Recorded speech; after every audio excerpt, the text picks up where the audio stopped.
Olá pessoal, hoje vamos falar sobre lesão corporal, que está no capítulo 2, título 1, da parte especial do Código Penal. Ok? Pois bem, as lesões corporais. Em primeiro lugar, objetividade jurídica. Então, objetividade jurídica é a proteção da integridade física e da saúde humana, né? Importante aí a saúde humana. O pessoal pensa que é só integridade física, mas não é. É a saúde humana. Então, o dano, a normalidade funcional, né, do corpo humano, ok? E isso aí vai englobar o quê? O dano tanto anatômico quanto fisiológico e até mesmo o dano mental, tá ok? Primeira coisa, as lesões corporais, o crime de lesão corporal ele pode ser cometido da forma dolosa ou da forma culposa. Isto está previsto no Código Penal, né? A forma dolosa, o animus nocendi, né? E a culposa, né? Que prevista, você vai lá, tem as lesões corporais culposas. Então, a lesão corporal pode ser realizada com elemento subjetivo culpa. Quanto às gravidades, as lesões elas podem ser leves, elas podem ser graves, gravíssimas e até mesmo seguida de morte. O sujeito ativo é comum, né? Sujeito passivo também, qualquer pessoa, certo? E lembrando que não se pune a autolesão, né? Salvo no artigo 122, mas é o que instiga, né? E lembrando também que nos casos que existem, que o ordenamento jurídico permitem algumas lesões, como por exemplo as cirurgias, né? E mesmo nos eventos esportivos, né? O boxe, etc.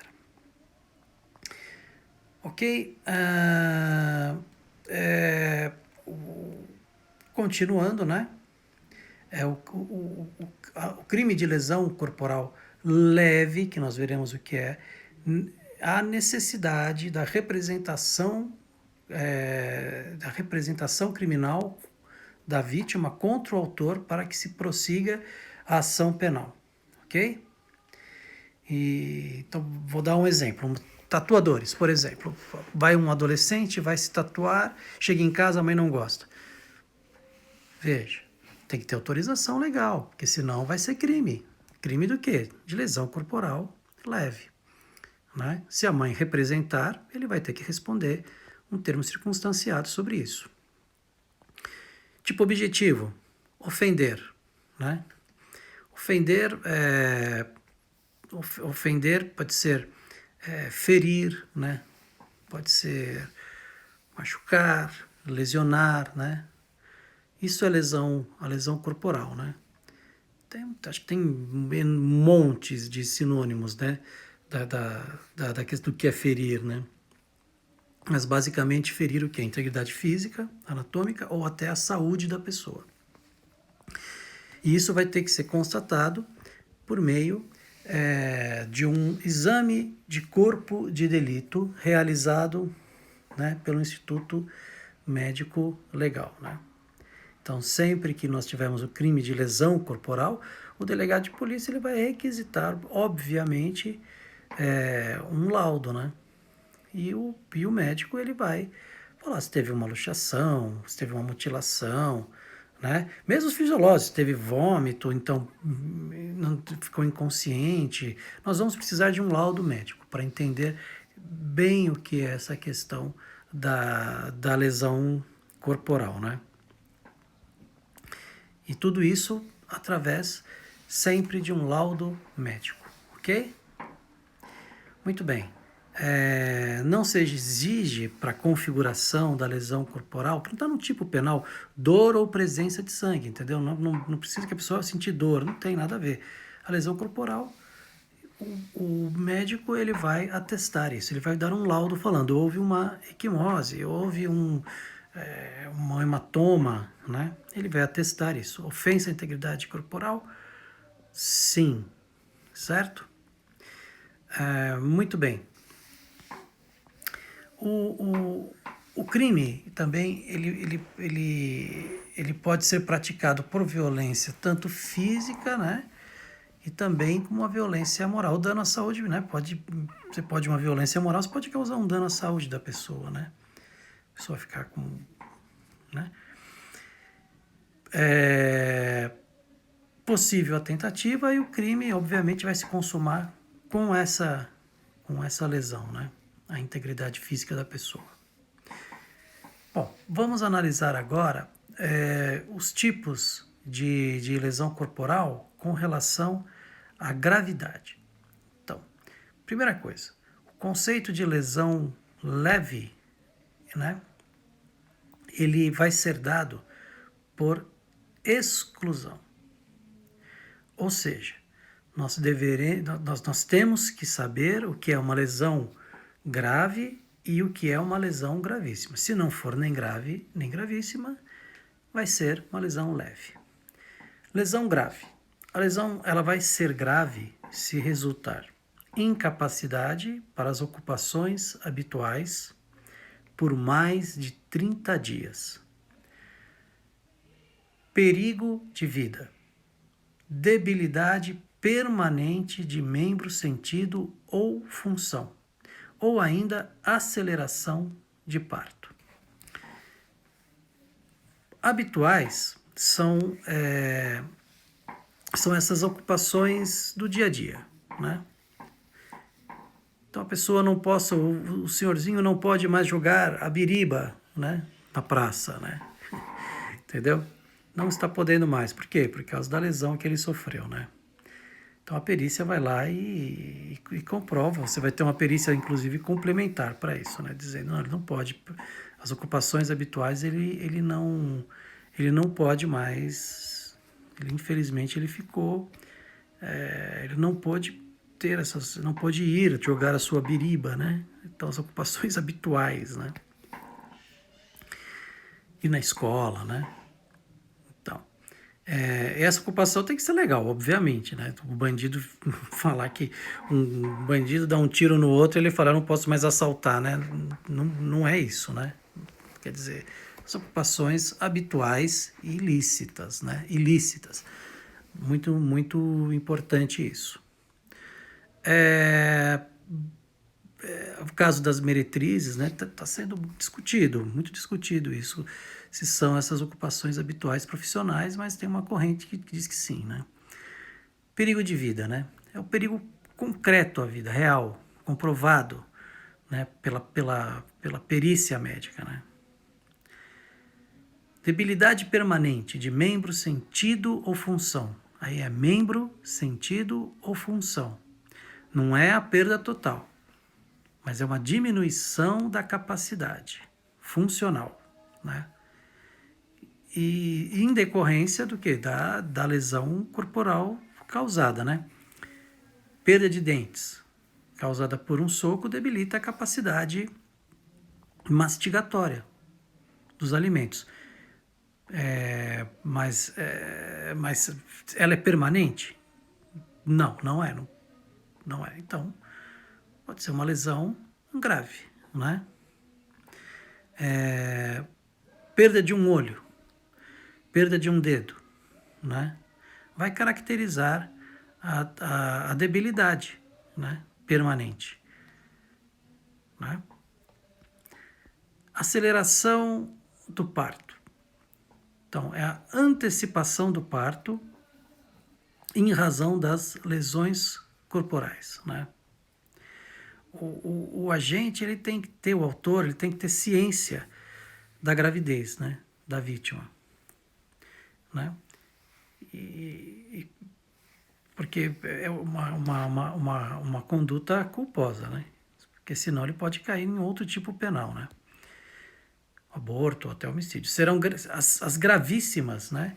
São as lesões que resultam em incapacidade permanente para o trabalho, a pessoa não pode mais trabalhar, uma enfermidade incurável, uma perda ou inutilização do membro, do sentido ou função, ou uma deformidade permanente e aborto.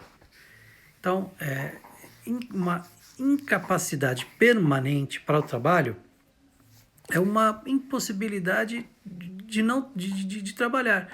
Ele não pode mais trabalhar, né? Qualquer trabalho. Não é apenas o trabalho que a vítima exercia. Ela não pode mais trabalhar, né? Enfermidade incurável são aquelas moléstias, né? ou aquelas doenças que não têm cura, né? Que atualmente não tem cura, né? Pelos conhecimentos médicos atuais. Veja aí a Covid, né? 19. O perito vai ter que atestar essa condição, obviamente. Perda, inutilização de membro, sentido ou função refere-se à mutilação, à amputação dos membros do corpo. Veja só, esse resultado, né, que ele pode acarretar a perda de um sentido, por exemplo, a visão. A pessoa não enxerga mais, não pode mais enxergar, né?